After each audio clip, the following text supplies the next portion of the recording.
Ethiopia's northern Tigray region is plunging further into a bloody months-long conflict over territory that's home to millions of people. And as it drags on, more evidence of war crimes is starting to surface. Together with investigators from BBC Africa and Bellingcat, Newsy examined a series of videos that first showed up in early March. In them, soldiers are seen executing a group of unarmed people. By listening to and locating these videos, we can gain a better understanding of where exactly this took place and who might be responsible. Here's how.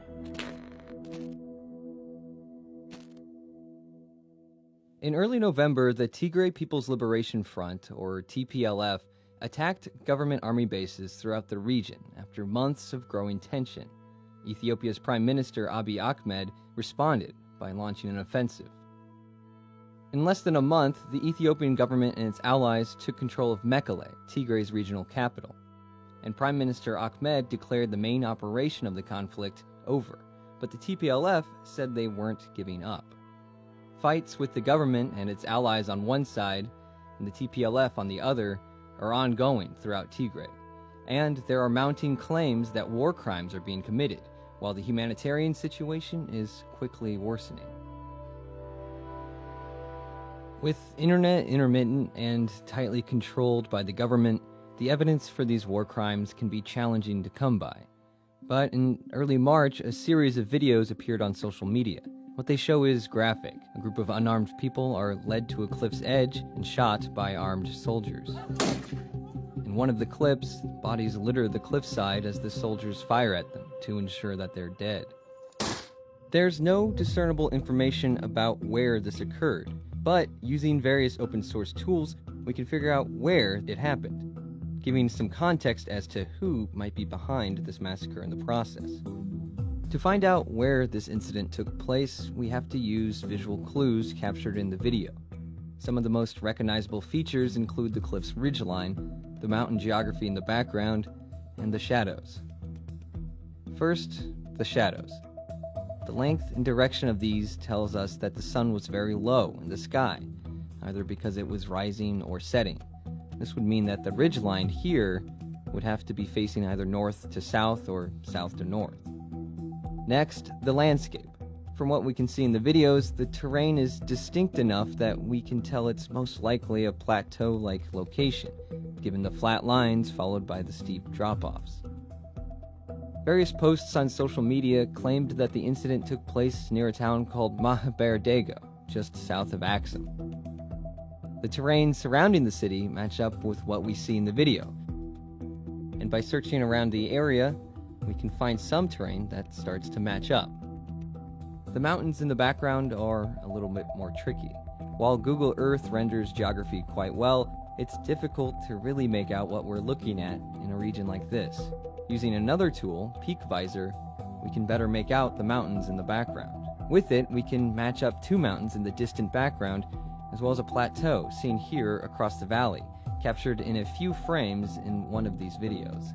Put it all together, and we can pinpoint a very close approximation of where this incident took place, about 2 miles south of Maḥbere and 10 miles south of Axum. Listening to what is being said in the videos can give us some context on who was involved. While Eritrean soldiers were accused of committing massacres in Axum in late November, we can tell that these are likely not Eritrean soldiers because they're speaking Amharic, not Tigrinya or Arabic, the primary languages of Eritrea. There's also this.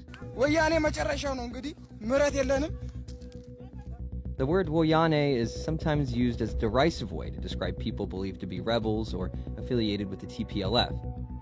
For Tigrayans, because of the word's history, it has more of a respected meaning. We spoke with the International Crisis Group's William Davison, who had this to say. So it was a rallying cry for the Tigrayan struggle, which was also along the lines of demanding autonomy, or at least against marginalization by the central state. It looks very much like they are accusing those people in the video of being members of the TPLF. The fact that these people are suspected of being Woyane, or they are being tagged as such, is almost sort of seen as justification for the violence that's being exacted against them. There's another video that can give us even more context on who may be responsible. This video, which appeared online around the same time as the others we've looked at, shows a large group of soldiers surrounding 25 people in civilian clothing sitting on the ground. Using the same technique we did with the previous videos, we can geolocate it to a ridge line a little over a kilometer northeast from where the other videos were filmed. There's at least one clue in this video that gives us an idea of who the soldiers are here. There's this patch on one of the soldiers' arms, which resembles patches worn by other members of Ethiopia's military. Since this video was filmed in a different location than the others, it's hard to definitively say whether these soldiers and victims are the same as those seen in the first set of videos. But there's at least one individual who seems to be present in both this video and the other set of videos. This person, wearing a red shirt and white shawl over their head, matches another individual seen being walked at gunpoint to the cliff edge in one video. And then in another video, their body is seen lying next to the cliff's edge. The massacre captured on this video is just one of many in this conflict over Tigray. This and other massacres are enough to have sparked an investigation from the United Nations, though, and new evidence could bring an even broader international attention to this human rights crisis.